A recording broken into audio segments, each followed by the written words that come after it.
அன்பிற்கினிய சகோதர சகோதரிகளே, இப்போ நம்ம எதுக்கு குடியிருக்கோம் அப்படின்னா பட்டாவுக்காக குடியிருக்கோம். பட்டான்னா என்ன இலவச பட்டா வாங்கலாமா?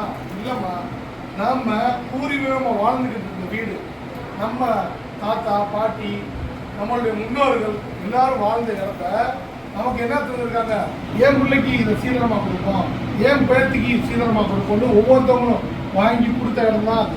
கிரையப்பட்டா வச்சுருக்கோம். ரெண்டாவது அதெல்லாம் எப்படி வந்துச்சு? சும்மா அவர் கொடுத்தான்னு வாங்கலை, இனாம வாங்கலை. யார்ட்டையும் அன்றைய காலகட்டத்தில் நம்மளாம் செல்வந்தர்களாக இருக்கும்போது நிறைய நகைகளை போட்டிருக்கோம். அந்த நகைகள்லாம் விற்று இடங்களை வாங்குவோம்னு சொல்லிட்டு வணிகர்களே சிறந்த வணிகர்கள் இஸ்லாமியர்கள். நம்மளாம் யாரு? மரக்காயர்கள். இந்த ஏரியாவில் கீழக்கரையில் இருக்கோம்னா நம்மளாம் மரக்காயர்கள், மீனவர்கள்.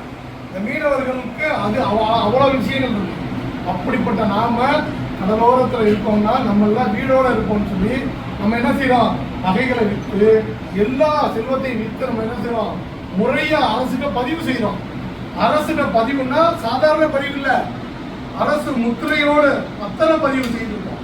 அப்படிப்பட்ட பத்திரத்தை அடிக்க தெரியல. ஒரு சர்வேவர் கொடுத்தோம், அதே பொக்கிஷமா வச்சுக்கிட்டோம். ரைட்டுங்களா? அதே மாதிரி பதிஞ்சதை நமக்கு என்ன செய்யல, அடுத்த கட்ட மூவ்மெண்ட் பட்டா வாங்கணும் அப்படின்னா பட்டாவுக்கு நம்ம கோரவே இல்லை. கோரிக்கை வச்சாதான் பட்டா தருவாங்க. சும்மா பதிஞ்சோட பட்டா வராது. எனக்கு பட்டா கொடுக்கணும்னு ஒரு ஆப்ஷன்ஸ் இருக்கு. போய் எனக்கு பத்திரம் வாங்குது, இத்தனை நாளைக்கு அப்புறம் பட்டா விட்டாங்க, எனக்கு பட்டாவுக்கு எப்படி மனு போடுறதுன்னு கேட்டால் நம்ம மனு போட்டு பட்டா வாங்கிக்கணும். ஆனால் நமக்கு தான் என்ன செய்யலாம், பட்டான்னா என்னன்னே தெரியாதனால, விழிப்புணர்வு இல்லாதனால நம்ம என்ன செய்யலாம், பட்டா எடுக்கல. இப்போ நம்மளுடைய கலெக்டர் அவர்கள் அவங்களே விழிப்புணர்வு கொடுக்குறாங்க. வாங்க, பிறப்பிறப்பு சான்றிதழ் வேணுமா வந்து வாங்கிக்கங்க, உங்களுக்கு பட்டாக்கள் இல்லாதவங்களும் வந்து பதிங்கன்னு மாவட்ட ஆட்சித்தலைவரே என்ன செய்யறாரு, விழிப்புணர்வு கொடுத்ததுனால நம்மளாம் என்ன செய்யறோம், அந்த விழிப்புணர்வின் அடிப்படையில போய் பட்டாக்கள் பெற போயிருக்கோம். அதுல முதல் கட்டமா என்ன செஞ்சிருக்கோம், மனுக்களை கொடுத்திருக்கிறோம். மனுக்களை பதிந்து நமக்கு கொடுத்திருக்காங்க. எவ்வளவு மனு கொடுத்துருக்கோம்? 151 பேருக்கு மேல மனு கொடுத்துருக்கோம்.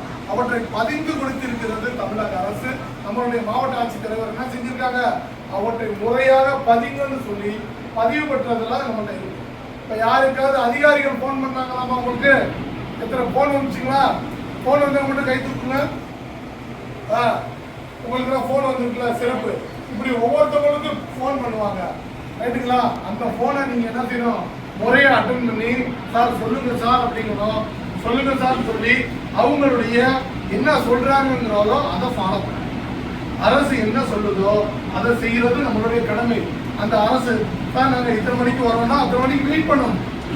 அன்னைக்கு நேரத்துக்கு என் பிள்ளைய சோறாக்கணும் சார், என் பிள்ளைய காலேஜில் போய் விடணும் சார் இன்னைக்கு அப்படின்னு சொல்லக்கூடாது. அன்னைக்கு லீவு தான்.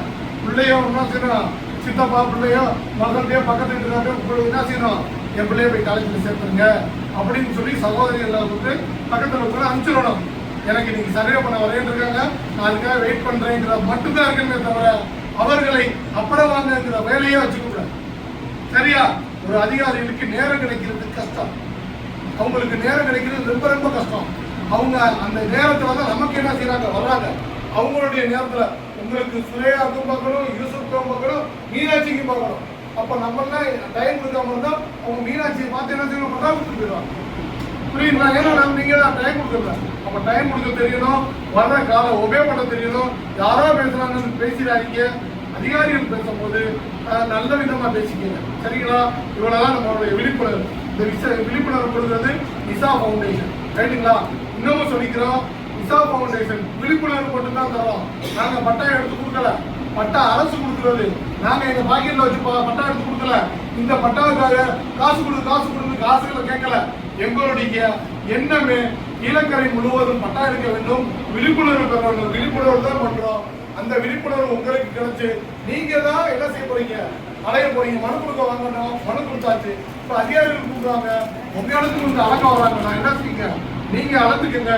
காக்கா எனக்கு அளக்குறது தெரியாத காக்கா, எனக்கு எப்படின்னே தெரியாத காக்கா என்ன கூப்பிட போறீங்க, நான் வந்து முன்னாடி நின்றுக்க. ரைட்டுங்களா? ஒரு உதவிகரமாகத்தான் செய்யணும். நீங்க யாருக்கும் இனிமேல் என்ன கொடுத்து பணத்தை கொடுத்து ஏமாறக்கூடாது. யாருக்கும் லஞ்சமா கொடுக்கணும்னு அவசியம் இல்லை. நம்மளுடைய முதல்வர் என்ன சொல்றாரு, லஞ்சம் கொடுக்காதீர்கள் தான் சொல்றாங்க.